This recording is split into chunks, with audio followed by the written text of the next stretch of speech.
Kids Take Over, KTO. They do really good interviews.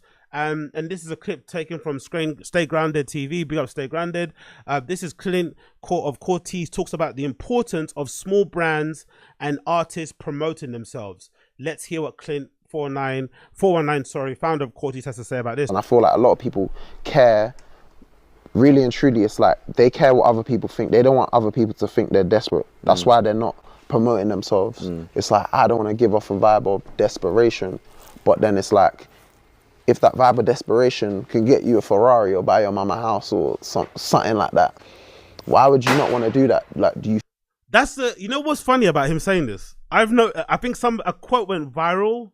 I forgot who the person was, but someone went viral, and essentially, to kind of paraphrase, they said something along the lines of like content creation or trying to make it online or whatever it may be. And I think that applies to everything in terms of being an artist, being a musician, being a content creator, being a streamer. It all kind of, same thing, content creators, blah, blah, blah, blah. Someone said something along the lines of like, it's inherently embarrassing. It's very cringe, right? And I think that's true. In order to like make it, you kind of have to be okay with looking a bit desperate, looking a bit cringe, looking like an attention seeker, giving off narcissist, right? Being a little bit self-centered. It's gonna give something. It's not gonna leave a good taste in your mouth. Let's just say that.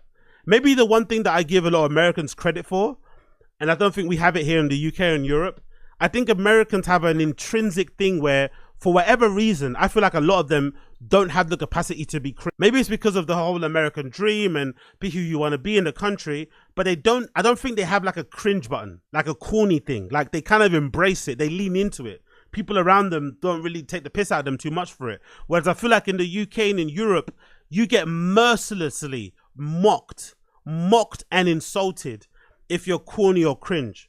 Like it, you know what I mean? Like mocked to the point where like, it might change up your whole life. It might put you in some form of depression.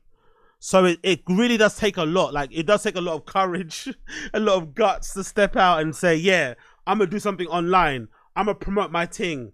I'm gonna post my thing. I'm gonna tag it. I'm gonna do all the hashtags. I'm gonna clip. I'm gonna upload 1 million clips. Like it takes a lot because intrinsically we have too much cringe, too much self-awareness in this country, and we're too much in of our heads. And I said it before previously. When I went to America, one of the things I really admired about people, especially in the creative space over there in America, especially when I went to New York, was people's willingness to tell you what they do. In the UK, I feel like people are like, if you ask them and they're involved in the creative field or they're doing something on the side of their jobs, they got like a side hustle, it takes a long time for it to come up. When you ask, oh, what do you do? What do you get? Oh, this and that, a little bit of everything. I'm just out here doing my thing, like very vague. No, not very deep, kind of keeping their cards close to their chest. But in the States, everyone that I bumped into, especially in New York and in LA, they were super keen, super quick to be like, yeah, I do this. I'm involved in this. They'll always give you their 5-minute elevator pitch or their 5-second elevator pitch super quickly. Yeah, I'm doing this. I've got this magazine I'm running. I've got a consultancy. I've got this studio. I'm putting together these raves. I'm opening a restaurant. I'm fucking starting up this. They're very quick to do that. We don't do it here in the UK, and I think that's to our detriment.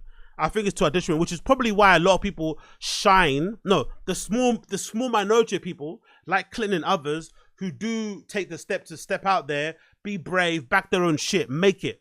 They go up. Because a lot of us kind of live vicariously through them because we can't do it, The amount of people who are looking for, like, you see them all the time in Clint's replies, looking for a shout out, looking for acknowledgement, looking for him to give them permission to do their things. Like, bruh, you don't need his encouragement. He's shown you the blueprint. He's specced out how he's done it. He's shown it all on social media. Just copy what he done. Copy the steps and kind of do your own thing. But everyone's kind of too afraid to take that step. You know what I mean? So they live vicariously through somebody else, sort of thing. And I guess that also on the flip side is the reason why people hate a lot in this country too, because people are intrinsically more afraid and self-conscious to do their own thing or to take that chance, to be courageous. And when they see you doing it, they kind of instantly hate it because it kind of reminds them of their inability or reluctance to be brave and step out. And you think you're too cool? Do you think you're a certain kind of mysterious artist who only wears black, who shouldn't promote? When those artists were younger, they will promote themselves. Right. And that point is very on point. That point is so true.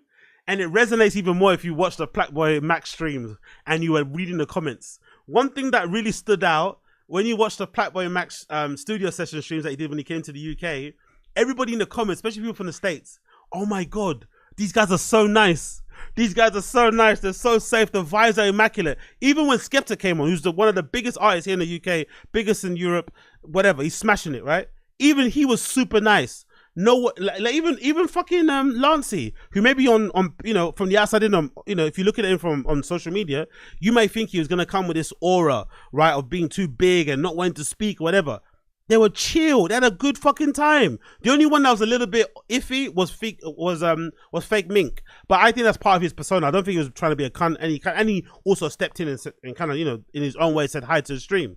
But everybody was comparing how different the attitudes were between the prominent or the up-and-coming UK artists here in the UK compared to how their contemporaries are in the States, who are maybe a little bit more, you know, have a bit more of an ego, maybe look down on the whole streaming thing, are a little bit more in their own heads, whatever else it may be. So I think that's really, really funny, that there's still an issue, despite everyone being nice and kind here.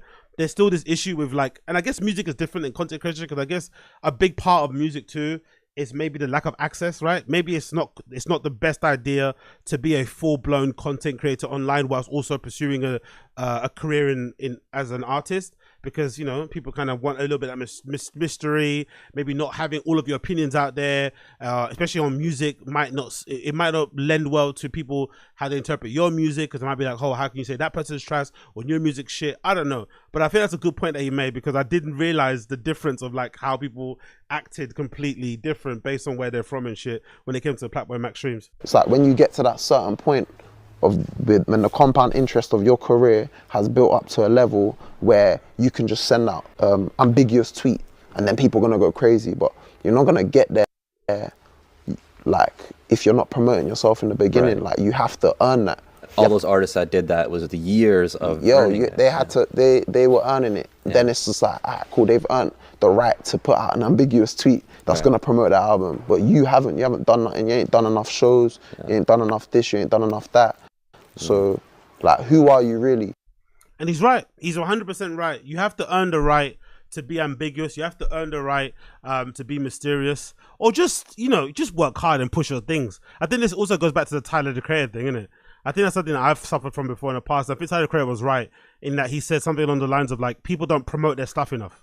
They'll promote their stuff for the week that it dropped, but then they're not pushing it continuously. And something you could not blame Tyler for or accuse him of is not promoting his music. He's always promoting his music, tagging his music on Instagram stories, promoting a certain single, promoting the album, artwork, whatever. Just keep on promoting it because you worked hard on it.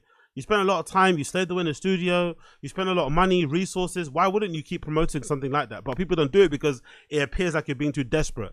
But in this age, I think, especially nowadays with how way the content is, sometimes people meet your content at different times. Sometimes whenever you put the thing out, it's the first time they've seen it. They have no idea that you posted it 60 million times before. They just saw it on that particular day. So you sometimes kind of, you know, do yourself a disservice by not putting stuff out more regularly in that way. So he's got a big point there. Everything he said there was complete facts, and he was definitely right.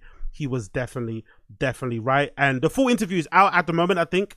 I'll probably end up checking out the full interview later on. It's available now on the Kids Take Over channel, and reacting to it in full. But for now, that's a clip courtesy of Stay Grounded. So big up them, big up Clip 419, and let's fucking go.